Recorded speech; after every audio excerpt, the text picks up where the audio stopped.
बात करते हैं गोगाजी चौहान। 5 पीरों में सर्वाधिक प्रमुख स्थान गोगाजी चौहान का माना जाता है। 5 पीरों में सर्वाधिक स्थान गोगाजी चौहान का माना जाता है। जन्म विक्रम संवत 1003 ईस्वी में ददरेवा चुरू में हुआ था। ददरेवा गांव चुरू में स्थित है, वहां पर इनका जन्म हुआ था। पिता का नाम जेवर्ज चौहान, माता का नाम बासल दे और इसे पत्नी का नाम राजकुमारी कुलमदे, जिसे मेलनदे कहते हैं, जो कोलमुंड फलोदी जोधपुर की थी। इसके गुरु का नाम योगी गोरखनाथ है। गुरु का नाम योगी गोरखनाथ है। कामदेव की मृत्यु सांप के काटने से हुई है। जो कलमदे हैं, कलमदे की मृत्यु सांप के काटने से हुई, जिससे क्रोधित होकर गोगाजी ने अग्नि अनुष्ठा भी किया था, जिससे कई सांप जलकर भस्म भी हो गए थे।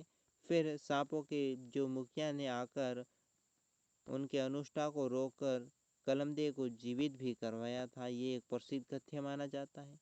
तभी गोगाजी ने सांपों के देव के रूप में पूजे जाते हैं। इसी कारण गोगाजी सांपों के देव के रूप में पूजे जाते हैं।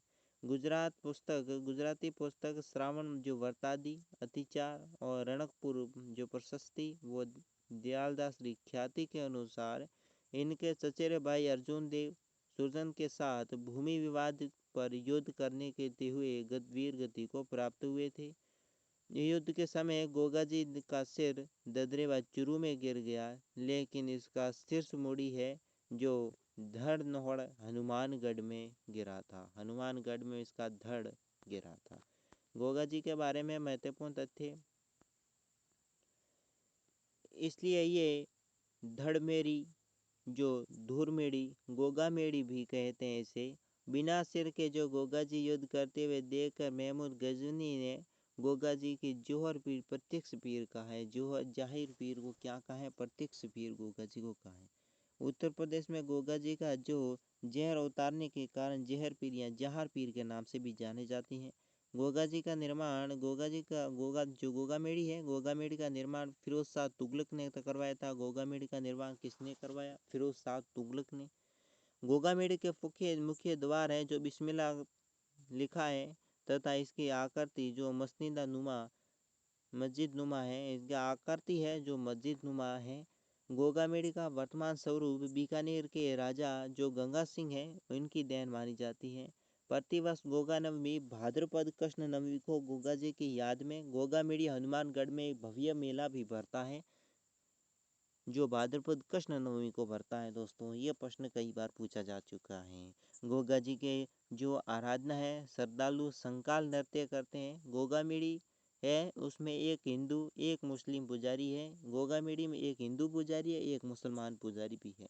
मुसलमान पुजारी को चायल कहा जाता है। क्या कहते हैं? मुसलमान पुजारी को चायल कहते हैं। इसका प्रतीक चिन्ह सर्प है। गोगाजी का प्रतीक चिन्ह क्या है? सर्प है। खेजड़ी के वृक्ष के नीचे गोगाजी का निवास स्थान माना जाता है। खेजड़ी वृक्ष है उसके नीचे गोगाजी का निवास स्थान माना जाता है। गोगाजी की ओल्डी नाम से प्रसिद्ध गोगाजी का अन्य पूजा स्थल है जो किलोरिया की ढानी सांचौर जालोर में स्थित है। जो सांचौर क्षेत्र है वहाँ पर गोगाजी की ओल्डी स्थित है। मान्यता के स्थापना के जिसमें पाटन के 2 भाइयों द्वारा की गई थी, जिसमें पाटन के 2 भाइयों के द्वारा इसकी स्थापना की गई थी। केरिया गांव के कुमार राजाराम ने इस मंदिर का निर्माण करवाया था। केरिया गांव है उसके पास सांचौर में, तो वहाँ पर कई कुंभार था, राजाराम था, इसने इस मंदिर का निर्माण करवाया था। गोगाजी की पूजा घरों में मिट्टी का घोड़ा बनाकर अश्वारोही युद्ध के रूप में की जाती है। गोगाजी की पूजा है जो घरों में करते हैं, मिट्टी का घोड़ा बनाकर उसे अश्वारोही योद्धा के रूप में पूजा करते हैं। गोगाजी है उसके संबंधित वाद्य यंत्र क्या है? डेरू। गोगाजी के भक्त नृत्य करते समय नगाड़े या ढोलक वाद्य यंत्र का प्रयोग करते हैं, उसे क्या कहते हैं? माठ कहते हैं। माठ कहते हैं। किसान वर्षा के बाद खेत जोड़ने से पहले हल या बैल को गोगाजी नाम की रोआकड़ी या गोगा राखड़ी बांधते हैं। इसमें 9 गांठें होती है। इसमें दोस्तों कितनी गांठें होती है? गोगा राखड़ी में 9 गांठ होती है। इसकी सवारी नीली घोड़ी है और जिसे गोगा बप्पा के नाम से भी जाना जाता है। कन्नड़ जेम्स टोड के अनुसार गोगाजी ने अपने 47 पुत्रों एवं 60 भतीजों के साथ सतलज या सिनाब नदी को पार करके महमूद गजनी से भी युद्ध किया था। जिसमें पूरे परिवार की आहुति दे दी, जिसमें अपने पूरे परिवार की आहुति भी दे दी थी। गोगा जी ने 11 बार मुसलमानों से युद्ध किया था। कायम सिंह, जिसमें गोगा जी ने 17वीं पीढ़ी का शासक माना जाता है, इसे बलपूर्वक मुसलमान बना दिया गया था। इसके वंशज हैं जो कायम खानी मुसलमान कहलाते हैं। गोगा मेड़ी के चारों तरफ जंगलों में गोगा जी की जो पणी रोपण एवं जोड़ के नाम से भी जाना जाता है, पणी रोपण या जंगलों में जोड़ के नाम से भी जानते हैं। आज की वीडियो में बस इतना ही। चैनल को सब्सक्राइब कर दीजिए, वीडियो को लाइक कर दीजिएगा और दोस्तों के साथ शेयर कर लें। अगला वीडियो हम हमारे चैनल पर स्थित है बाबूजी राठौड़ के संबंध में, वो वीडियो देखना ना भूलें।